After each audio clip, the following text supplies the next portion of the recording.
Another wonderful day is before us. And lest we become like many people, especially lest we become like the people who wandered in the wilderness for 40 years, seeing God's great provisions, being fed with food from heaven, the bread of angels. Christ is the bread that angels fed on until He became flesh, that we can also feed on Him. Every day, something happens in the church, maybe not necessarily in our church, in some place in the world. And yet many people, many of us, continue to wander about and wallow.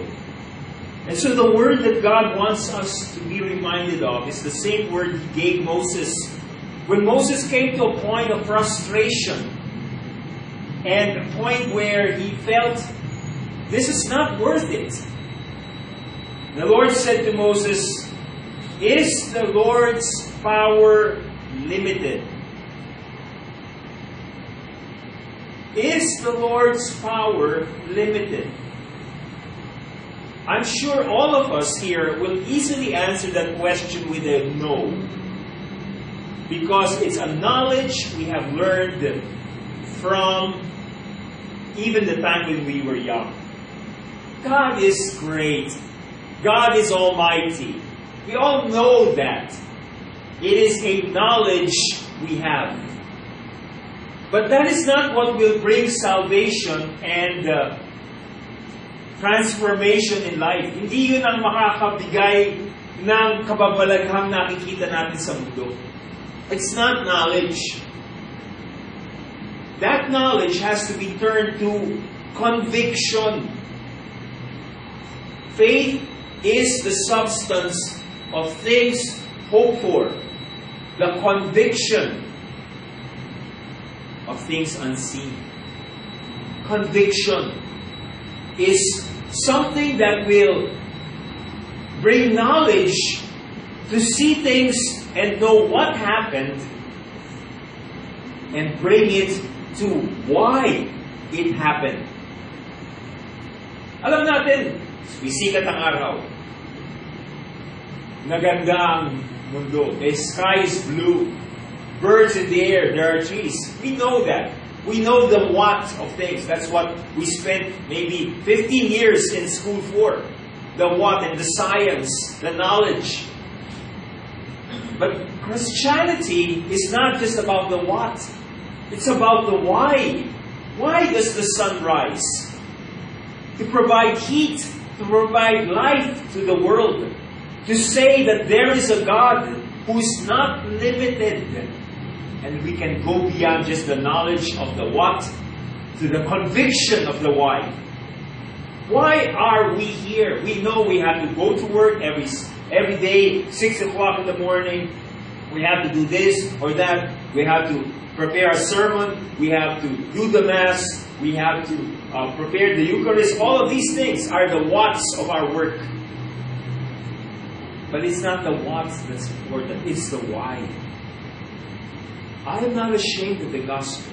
It is the power of God for everyone, for those who know why, for those who believe. Faith, for those who have and will begin to walk in the conviction of what they are doing. Do we have a real conviction of Christianity? That's what made the church in the early centuries rise. They did not just know the what, they knew the why. That's why they were burned in the stakes. It doesn't matter. Their families were persecuted. They met all of these difficulties. It doesn't matter. Because they knew the why.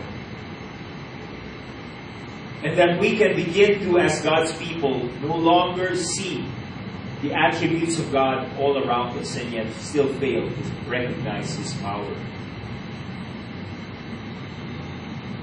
The gospel today reminds us of that. And it brings us back to just the mundane daily things. I would not deny that Peter went out, grabbed a fish, opened its mouth, and got a stater that was going to be used to pay for the tax. That's a miracle. And many times we want that in our lives. Not because we want to see the greatness of God, but because we're inconvenienced. Sana magmilagro si Lord, just God give me a nice house and lot. Or sana magmilagro si Lord, and sana bigyan na ng kotse.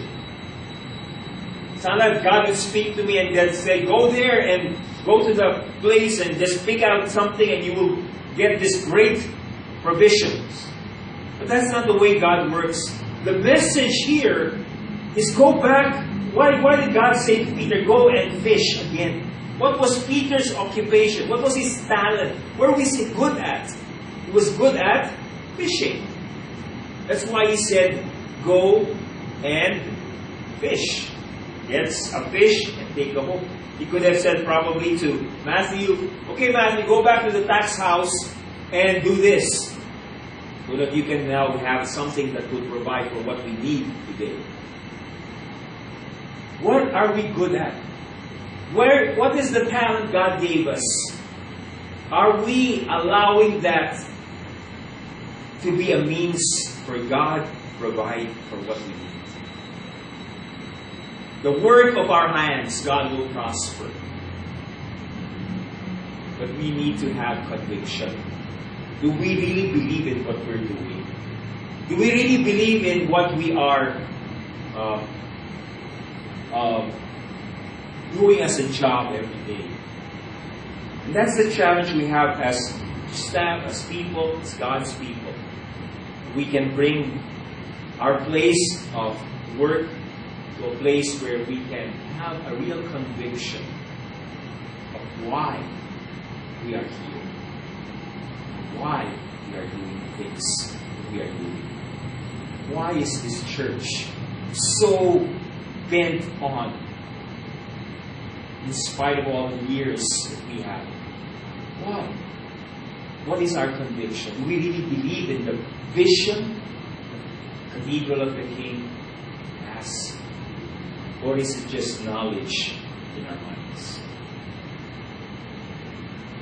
Is